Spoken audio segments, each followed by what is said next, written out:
All right, we're live.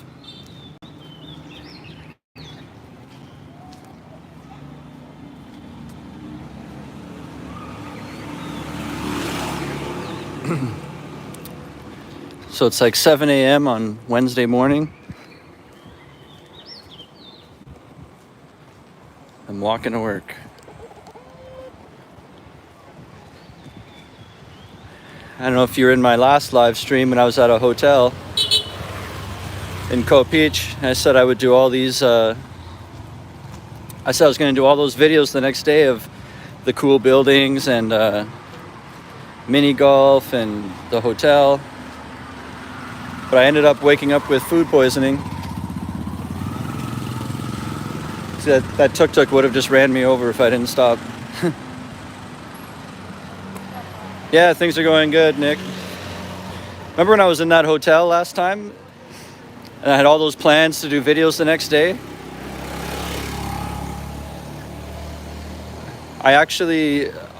When I was in that hotel and I finished that live stream, that was at nighttime, and then the next morning I woke up and I had really bad food poisoning. And it was funny because that was something we were talking about in that live stream.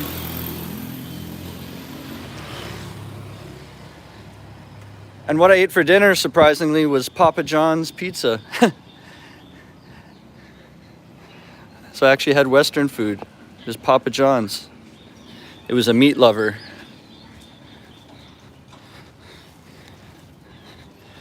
I'm not exactly sure if that was it. I woke up in the morning and I felt kind of weird, like I wasn't like running to the bathroom right away or anything. And then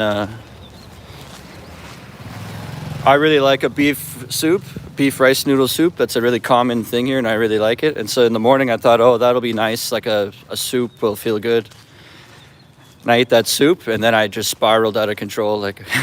So it might have been the soup, but I was already weird before the soup, so it might be both. And so I never made any of those videos. I had to call all my friends and say, we're not doing mini golf. And I made it home and then I just laid in bed like groaning all day long, sleeping. And it's too much info, but it was like really bad coming out of both directions like at the same time. So I had to sit on the toilet but hold a garbage can in front of myself because it was coming in both at the same time.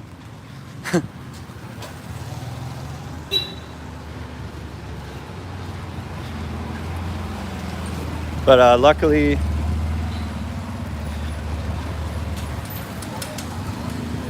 it was over by about 9 p.m. So it wasn't like many days in a row. It was just that whole day. Sometimes when you get food poisoning, it can be like 4 or 5 days.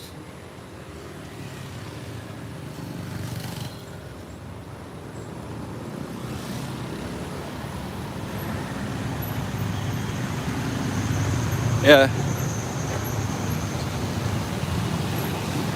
And then I was so weak. You can imagine it was about every hour and a half I was running to the bathroom and I was drinking lots of water, but I couldn't really eat anything. So I had basically a whole day of not eating at all and then emptying out my body like crazy. And even when it's over, it's not like you can just go and eat a feast and right away, like your body's not ready for it. So I had to, then the next day after that, I was eating little bits of food you have to like nurse yourself back to normal. So even after I wasn't poisoned anymore, I still had another day of being like a weak little baby. And then the day after that, eating more and more. And then now, by like 2 days after, I was fine. I'm totally back to normal. And I've already done a bunch of filming I'm going to do a video about like what teachers have to do when they're marking a test. Because I'm sure if some of you are thinking of becoming teachers, you're wondering, what's the admin work like? What kind of paperwork stuff do you have to do? What does the marking look like? So it's interesting to see what they're learning too. So I filmed myself showing the questions on a test and how they've answered it and stuff like that. And I filmed myself eating a meal in the mall. So I'll put those in the same video. So it'll be like marking, and then you'll see me eat some food. I'm still putting it together. I'm still editing it.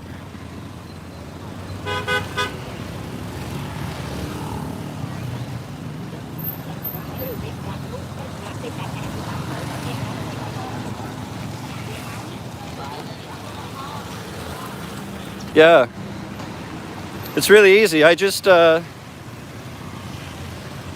of filmed a close-up of one section of a test for like a minute, and then I'm just going to do a voiceover on it, talking about it. And I did that for like all the sections on a couple tests and quizzes. So, and it's cool because it's not blank. Like the student has filled it in, and they get some wrong. So it's interesting too to see. It's funny, like in an endearing way, when you see them mess something up and it's like, oh, you could see what they were thinking, but they're a little bit off. And at the end of one of the tests, they have to write a pretend journal entry, like a Dear Diary or something like a journal. It's like, write a journal entry about your holiday, but they can make it up, like so. Pretend you went on holiday and write a journal entry about, one of your exciting days on holiday. And some of those are pretty funny when you read them because they're imaginations, and then the way that they mess up the grammar just a little bit, but you can see they're almost there. Like, and then some students there's different. Like some of them are perfect. Some of them are really impressive, and then some of them are a little bit more funny, kind of.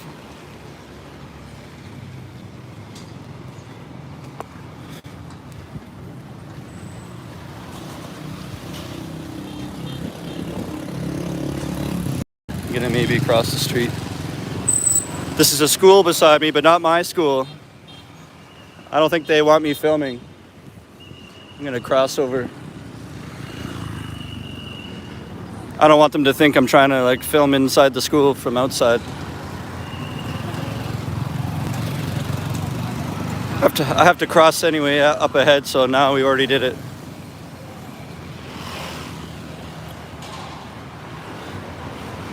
Any questions? Let me check if anyone wrote anything. Yeah, kids are funnier than teaching old people. Older students have its perks too, because you can be more yourself, or you can,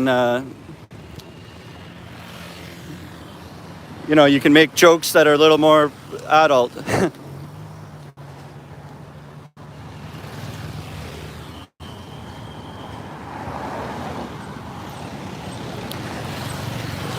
I already feel that way because my students are in grade 8, so they're old enough that I can pretty much be myself. I'm just a little bit of a better version because they still are looking up to you, kind of. So I don't swear, I don't talk about, if they ask about my weekend or something, I don't say I was out drinking or something like. But if I was teaching a bunch of 40-year-olds, you might be like, oh, crazy weekend we had or something. Or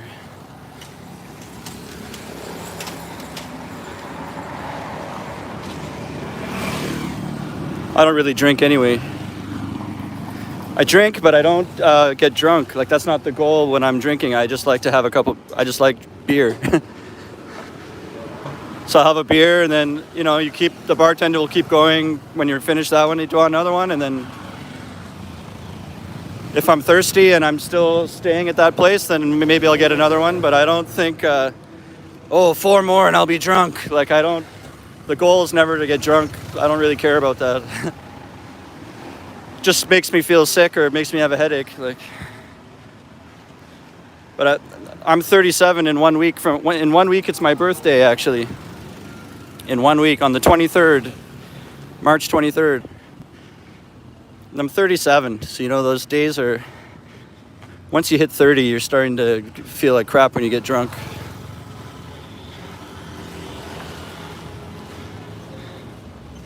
So we're almost there. This is a grocery store right here. I'm pretty early today, so I have time to... The last time I did this, I had to get right there and punch in, but I could stop and smell the roses for like 5 minutes. I have a little bit of time.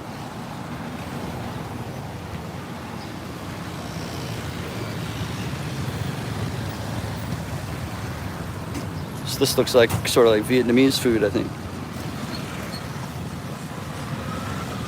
It's kind of like a rice noodle salad, and they chop up a spring roll and put it on there. And all kinds of fresh greens and herbs. It's like really fresh tasting because it's not fried noodle. So it's got like a noodle salad vibe, and there's probably some kind of meat in there, pork. I've had it before, it's good. Bean sprouts too.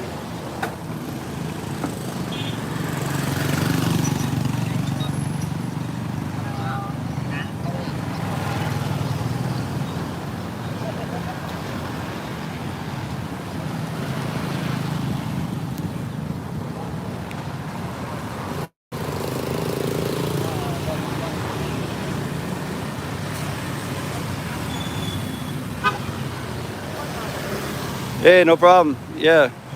Let me spin this around. So someone's just asked, how easy is it to rent a motorcycle?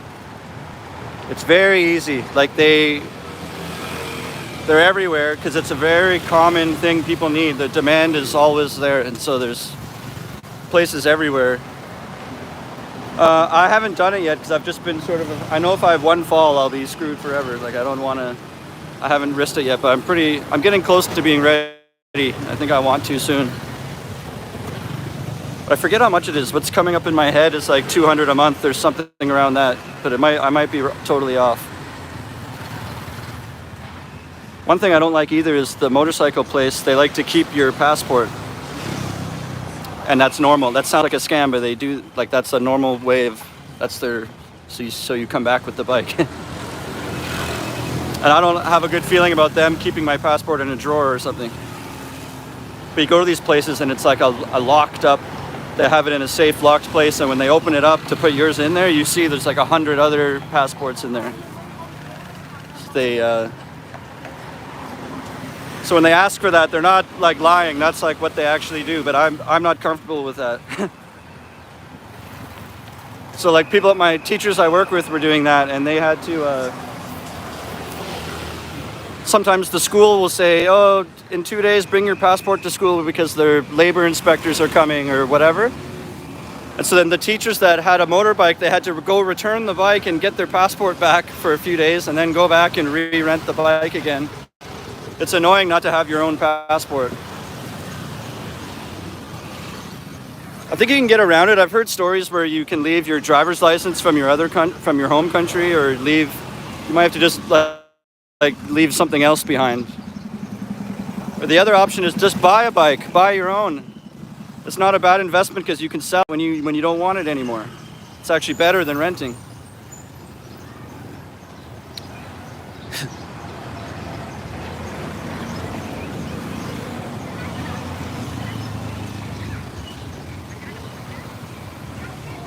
Totally agree.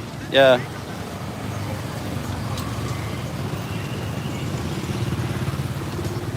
So I'm at work. What time is it? Oh. Yeah, I gotta end it because I need to punch in by 7:30 and it's like 7:24 right now. I'm still across the street and I'm gonna maybe buy a coffee. Damn, I wanted this to be longer. And I'm not allowed to film at school anymore. I filmed a few videos at school and they didn't like that. So I don't even want to get close with the camera out and the whole setup I have here. So yeah, thanks for watching, guys. So that video about marking is coming soon, and then, there's always going to be the next one. Keep on coming. Check out my playlist too. I don't know if you guys realize, or you're just watching the newest 4 or 5, but I have playlists that are organized. Different cities in Cambodia I've gone to.